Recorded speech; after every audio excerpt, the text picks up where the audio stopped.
ఒకసారి ఒక చిన్న గ్రామంలో రాము అనే బాలుడు ఉండేవాడు. అతని కుటుంబం చాలా పేదవారు. తండ్రి రోజు కూలి పని చేసేవాడు. తల్లి ఇంట్లో దినసరి పనులు చేసుకుంటూ బతికేది.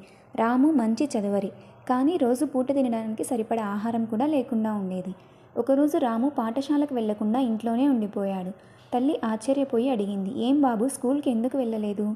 రాము నెమ్మదిగా చెప్పాడు, "అమ్మా, నిన్న రాత్రి ఆకలితో నిద్రపోయాను. కడుపు నిండకపోతే ఎలా పాఠాలు చదవగలను?" తల్లి కన్నీటి చిందులతో కొంచెం పొడి అన్నం చేసింది. కానీ అది రాముకు చాలక అతని ముఖంలో మళ్ళీ నిరాశ కనిపించింది. అదే సమయంలో తండ్రి ఇంటికి వచ్చాడు. చేతిలో కొంత బియ్యం, కూరగాయలు. "ఇవాళ పని ఎక్కువైంది కాబట్టి ఎక్కువ సంపాదించాను" అన్నాడు తండ్రి. ఆ మాటలు విని రాముకి ఒక వెలుగు కనిపించింది. తల్లి వంట చేసి రాముకి కడుపు నిండా భోజనం పెట్టింది. మొదటిసారి అతను అన్నం రుచితో తిన్నాడు. ఆ రాత్రి రాము నిద్రపోయాడు, గాఢ నిద్రలోకి. ఎన్నాళ్ళుగానో అనుభవించని నిశ్చలమైన నిద్ర. నీతి: ఆకలితో మనసు ప్రశాంతంగా ఉండదు. పూర్ణ భోజనం లేకుండా జీవితం ముందుకు సాగదు. రుచి తెలిసే ముందు కడుపు నిండాలి. నిద్ర పులకరించాలంటే ఆకలి తీరాలి. ఆకలి రుచి ఎరగదు, నిద్ర సుఖమెరగదు. ఇది జీవిత సత్యం. కథ నచ్చితే లైక్ చేసి సబ్స్క్రైబ్ చేయండి ఫ్రెండ్స్.